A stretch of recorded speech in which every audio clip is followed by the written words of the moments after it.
Assalamualaikum warahmatullahi wabarakatuh.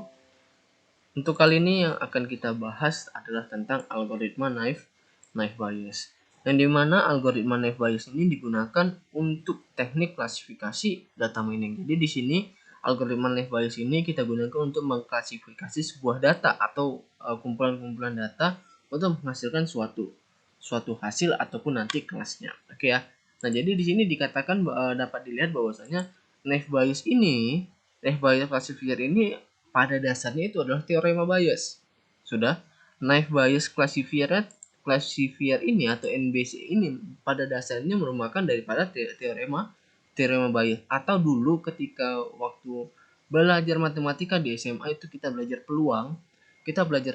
Peluang itu merupakan daripada si teorema Bayes. Nah, jadi di sini dasar daripada naive Bayes adalah teorema Bayes. Jadi di sini kalau mungkin bertanya, kenapa bisa sama antara naive Bayes dengan teorema Bayes? Karena itu memang dasarnya itu sama.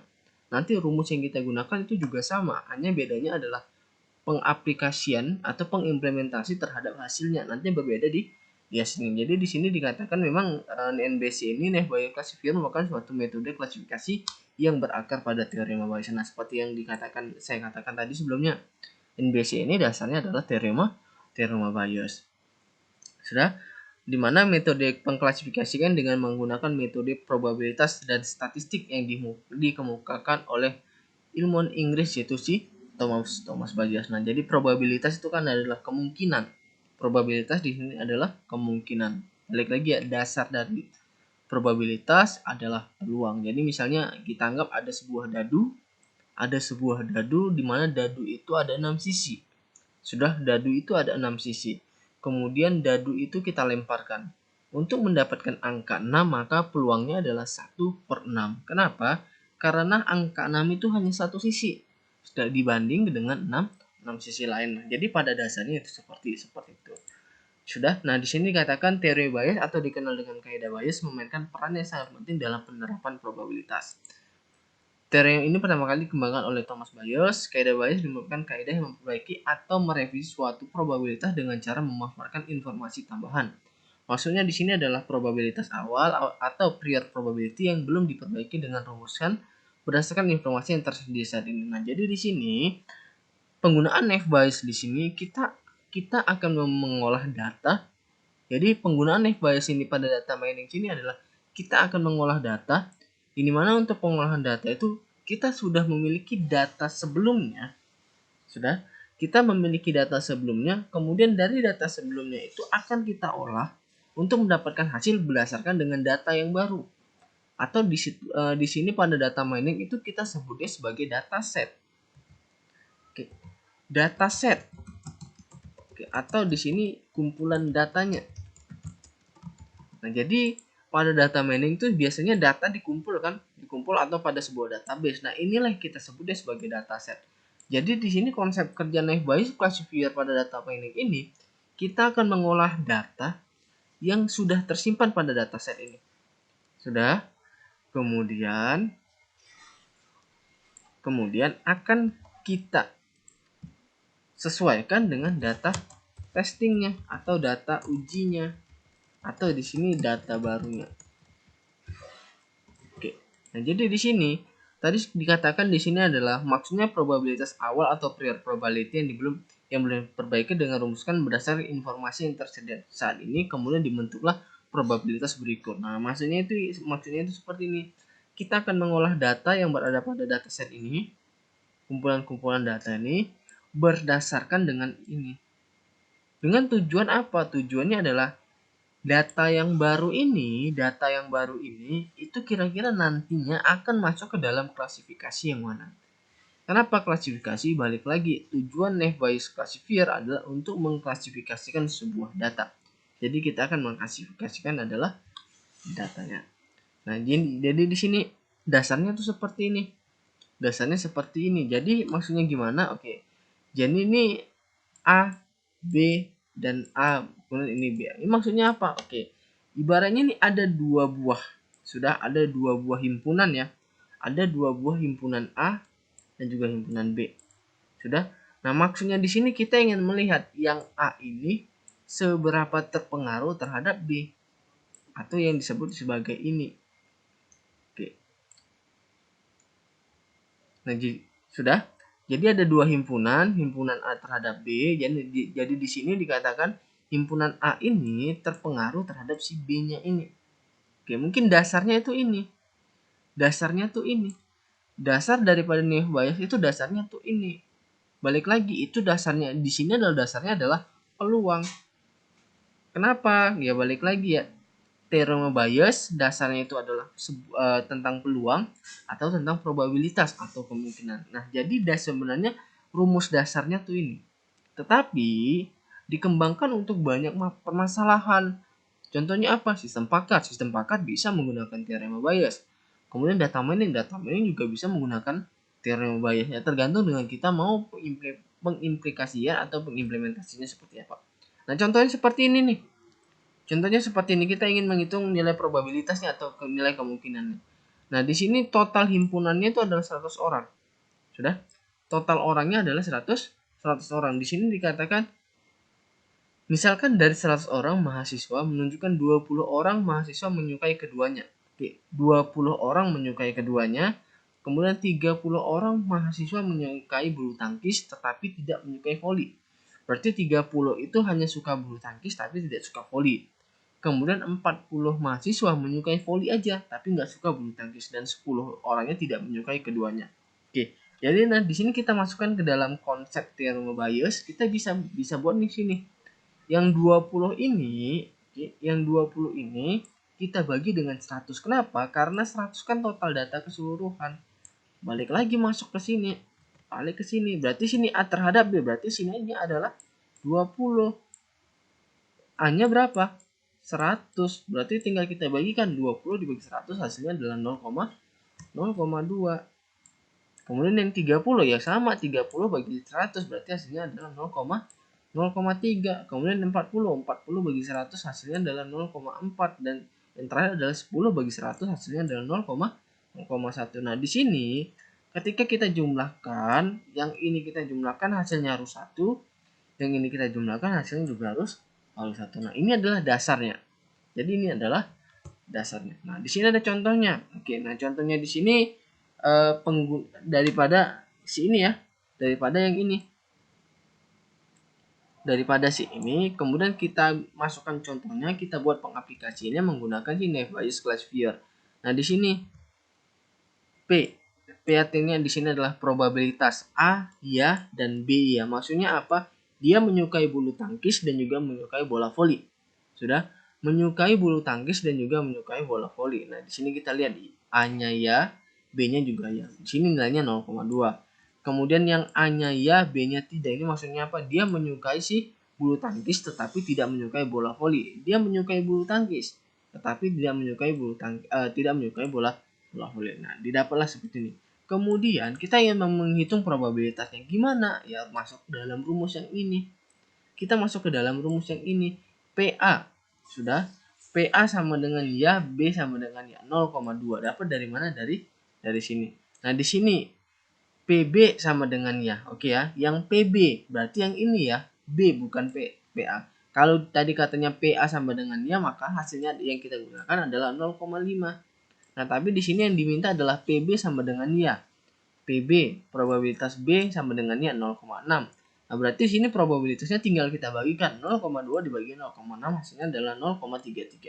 Nah, kemudian di sini kita ingin menghitung probabilitas seseorang tidak menyukai bola voli bila diketahui dia menyukai menyukai bulu tangkis. Nah, di sini kita lihat nih, PA-nya ya, B-nya tidak. PA-nya ya, B-nya tidak. Berarti di sini 0,3. Kemudian kita di sini lihatnya adalah PA ya. PA tetapi yang ya di sini hasilnya adalah 0,5. Berarti tinggal kita bagikan 0,3 dibagi dengan 0,5, maka hasilnya probabilitasnya adalah 0,6. Nah, ini adalah penggunaan daripada rumus yang ini. Yang tadi yang kita bahas tadi itu adalah penggunaan daripada rumus yang ini. Nah, ini adalah contoh.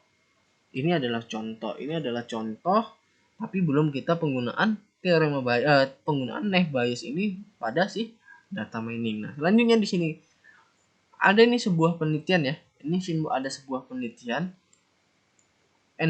dikatakan dari hasil penelitian itu adalah NBC atau Knife Bayes Classifier bekerja sangat baik dibandingkan dengan model classifier lain. Maksudnya gimana? Ya oke, pada data mining itu ada Knife Bayes, ada Discussion Tree, kemudian ada Neural Network yang dimana yang ketiga ini merupakan teknik klasifikasi daripada data mining. Jadi ketiga ini merupakan teknik klasifikasi dari data mining. Nah, jadi di sini dari penelitian ini dia membandingkan 3 metode, Knife Bayes, Discussion Tree, Neural Network. Dari ketiga ini dikatakan bahwasanya si Knife Bayes Classifier lah bekerja dengan sangat baik dibandingkan dengan yang lainnya. Diukur dari mana? Diukur dari tingkat akurasi. Jadi dari 3 metode yang dibandingkan tadi, akurasi yang didapatkan NBC ini tingkat akurasinya lebih tinggi. Nah, di sini bagaimana sih proses ataupun apa sih keuntungan ketika kita menggunakan Knife Bayes? Nah, keuntungannya di sini adalah metode ini hanya membutuhkan jumlah data pelatihan yang kecil untuk menentukan estimasi. Jadi di sini kita tidak perlu menggunakan data seluruhnya. Jadi misalnya datanya ada banyak, kita bisa hanya gunakan sedikit aja. Jadi di sini kita tidak perlu menggunakan data yang banyak. Tetapi di sini yang harus diketahui adalah kita harus mengetahui manakah yang menjadi atributnya. Sudah, manakah menjadi atributnya, manakah menjadi variabelnya, manakah menjadi kelasnya. Nah, kenapa? Karena kalau kita tidak bisa membedakan mana variabel mana kelas, itu sulit. Sekali lagi, kalau di sini kita tidak bisa membedakan mana variabel mana kelas, itu sulit. Makanya di sini pastikan kita harus tahu dulu mana menjadi variabel, mana kelasnya. Jadi di sini tahapan prosesnya Bayes ini seperti ini ya. Nah, kalau ini mungkin bisa dibaca sendiri ya. Nah, tahapan Knife Bayes ini di sini pertama kita menghitung jumlah kelas atau labelnya. Berarti nanti ada hasilnya itu yang kita hitung. Kemudian menghitung jumlah kasus per kelasnya. Kemudian kalikan semua variabel kelas dan kemudian yang keempat bandingkan kelas. Nah, ini tahapannya. Oke. Nah, di sini Knife Bayes Classifier ini merupakan metode atau algoritma pada data mining yang merupakan digunakan untuk kasus supervised learning. Sudah, Knife Bayes Classifier ini atau teknik klasifikasi Knife Bayes ini pada data mining kita gunakan untuk menyelesaikan kasus supervisor. Yang dimana supervised learning ini artinya adalah sebuah data, kumpulan data atau dataset itu sudah memiliki label atau kelasnya. Jadi di sini pada data mining nanti pada data mining itu ada namanya supervisor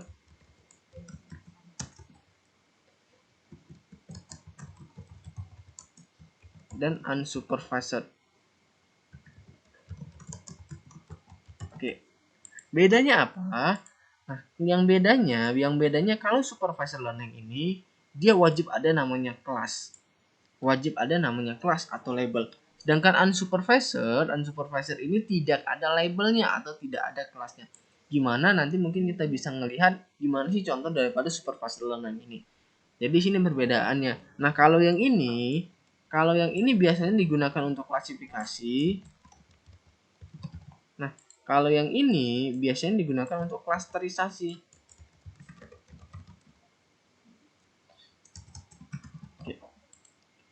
Jadi yang ini digunakan untuk klasifikasi, yang ini digunakan untuk klasterisasi. Jadi supervisor pada umumnya digunakan untuk mengklasifikasikan atau teknik klasifikasi dari data mining, sedangkan unsupervised learning itu digunakan untuk klasterisasi pada data mining. Nah, di sini ya, oke ini kita skip aja. Karena ini prosesnya sudah saya jelaskan tadi. Sama juga ini. Nah, di sini oke, rumusnya ini sebenarnya, X, tapi sebenarnya ini penjabaran pada data miningnya. Ini merupakan penjabaran daripada data miningnya. Kalau yang ini merupakan dasar daripada teorema Bayes.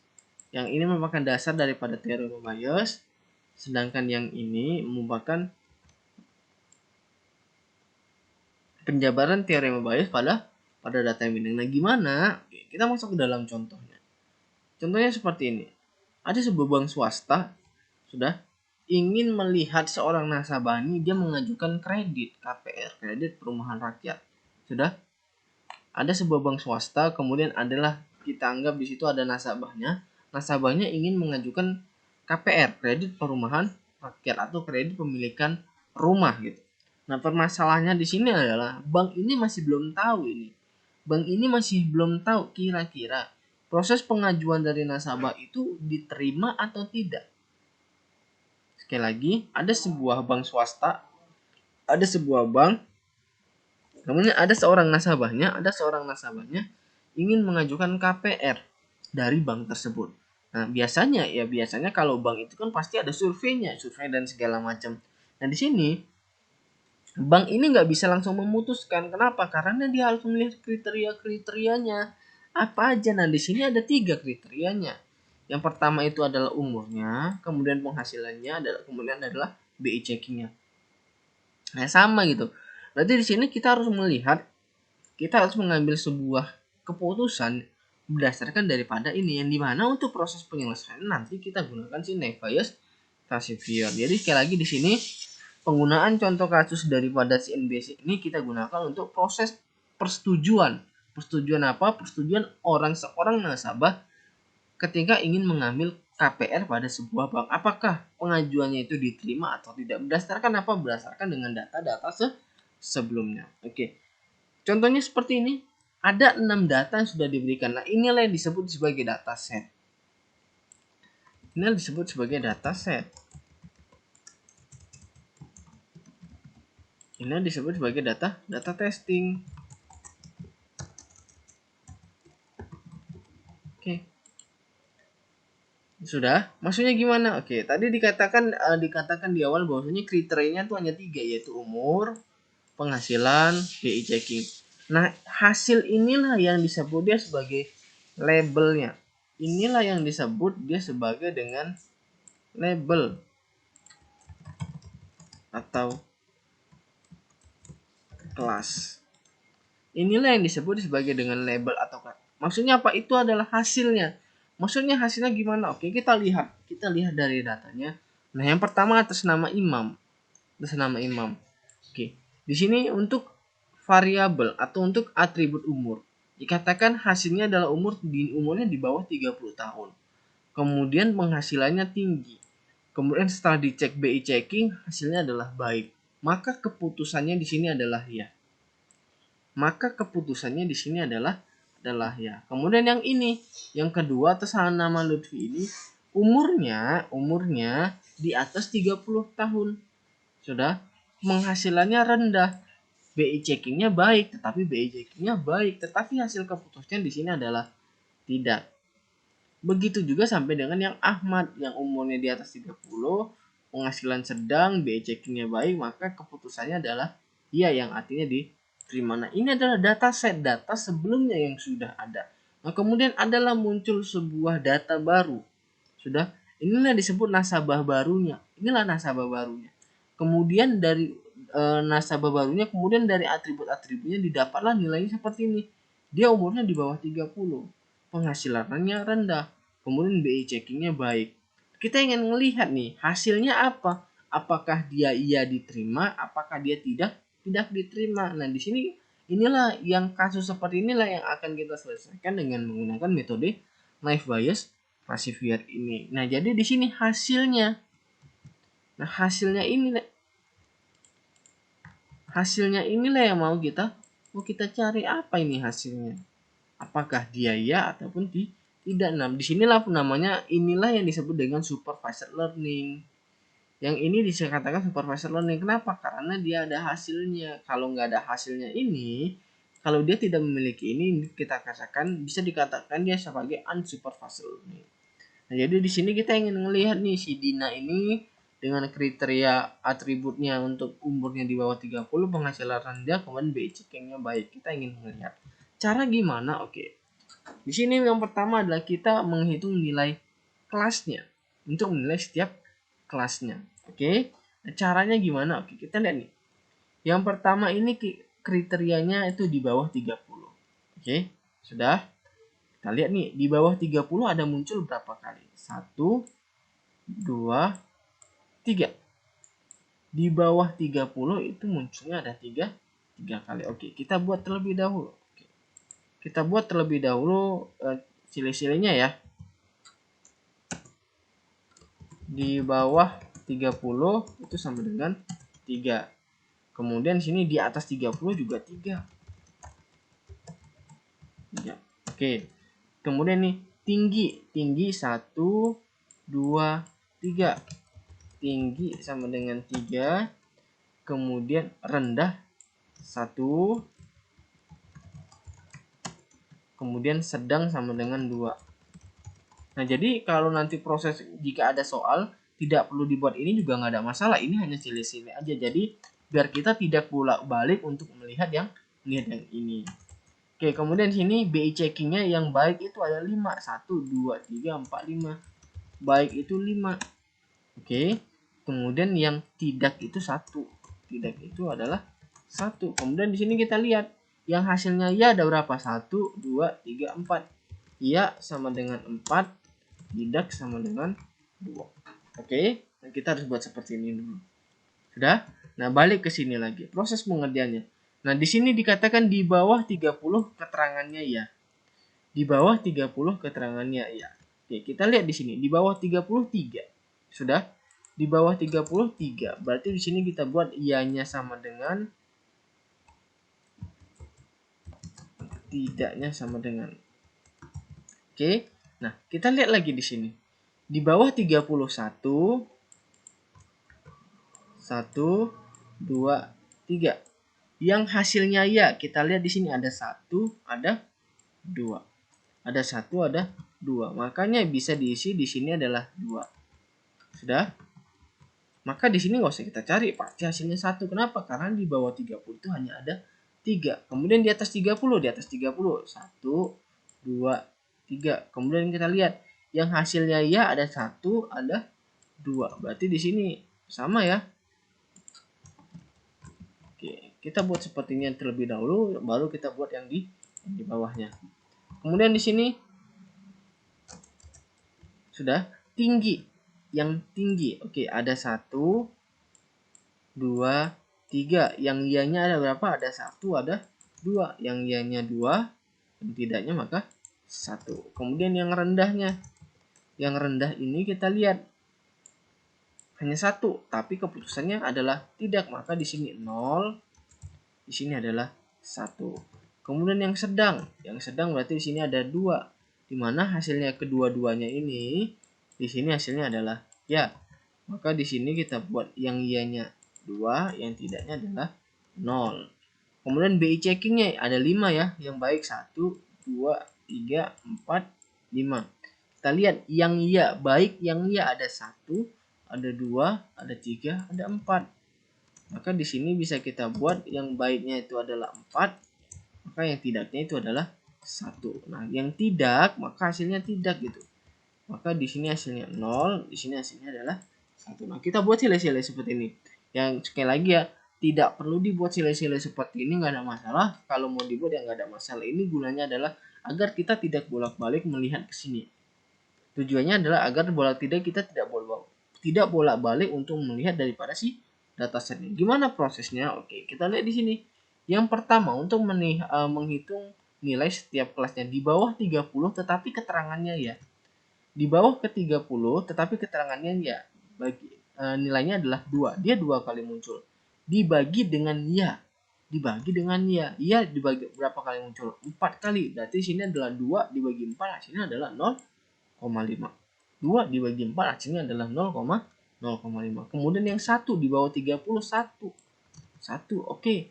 Dibagi yang tidak berapa? Tidak di sini 2. Berarti sini 1 dibagi 2 hasilnya adalah 0,5. Oke, itu untuk kriteria yang pertama. Kriteria yang kedua. Oke, kriteria yang kedua di sini rendah. Sudah? Rendah keterangan ya. Rendah keterangan ya. Rendah keterangannya itu 0. 0 dibagi 4 hasilnya tetap 0. Kemudian rendah keterangannya tidak. Rendah keterangannya tidak. Di sini 1.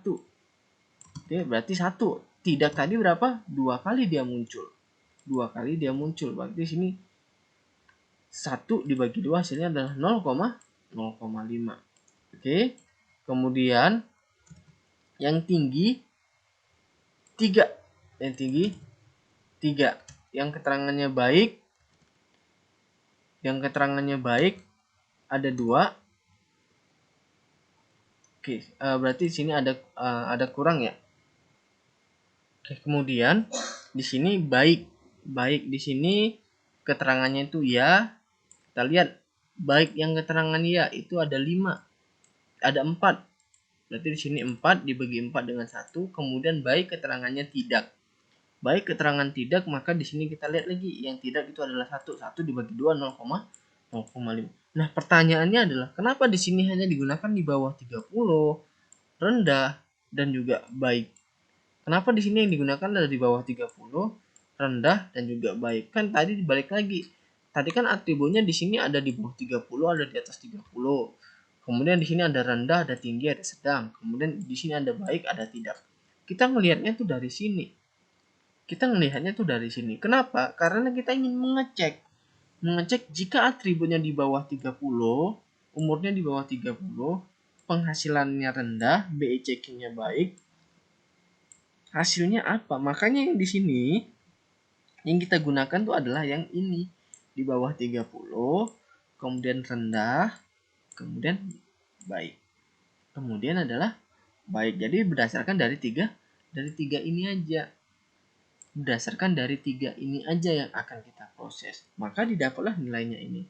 Kemudian setelah kita dapat nilainya ini, nilai untuk setiap kelasnya, kemudian kita menghitung nilai labelnya. Gimana? Berarti di sini yang ya kita kumpulin dulu yang ya 0,5 0 1. Berarti di sini kita kalikan 0,5 dikali 0 dikali 1, hasilnya adalah 0. Kemudian yang tidak kita kumpulkan di sini adalah 0,5 0,5 0,5. Berarti di sini 0,5 dikali 0,5 dikali 0,5. Hasilnya adalah 0,1225. Itu langkah ketiga. Kemudian sini langkah keempat adalah kita mengalihkan apa yang mau kita kalikan, nilai kelasnya dengan probabilitas keseluruhannya. Sekali lagi, kita mengalihkan nilai kelasnya ini kita kalikan dengan probabilitas secara keseluruhan. Maksudnya gimana? Oke, ini nilainya 0. Sudah, setiap kelas ini nilainya 0. Untuk yang iya, maka di sini adalah 0. Nah, probabilitas keseluruhan. Kenapa 4/6? Balik sini, kita lihat ke sini ya. Yang ya ini muncul 4 kali. 1, 2, 3, 4. Dari 6 datanya. Dari 6 data. Maka di sini adalah 0 dikali 4/6. Maka hasilnya tetap 0. Kemudian yang ini 0,125. 0,125 dikali 2/6. Dari mana 2/6? Oke, dari sini. Yang tidaknya tuh 2. Dibagi dengan 6. Kenapa 6? Keseluruhan datanya itu ada 6. Berarti 2 dibagi 6. Maka hasilnya adalah 0,0375. Kemudian kita bandingkan antara nilai 0 dan juga nilai 0,375. Maka nilai yang paling besar adalah 0,0375. Maka hasilnya adalah tidak. Maksudnya gimana?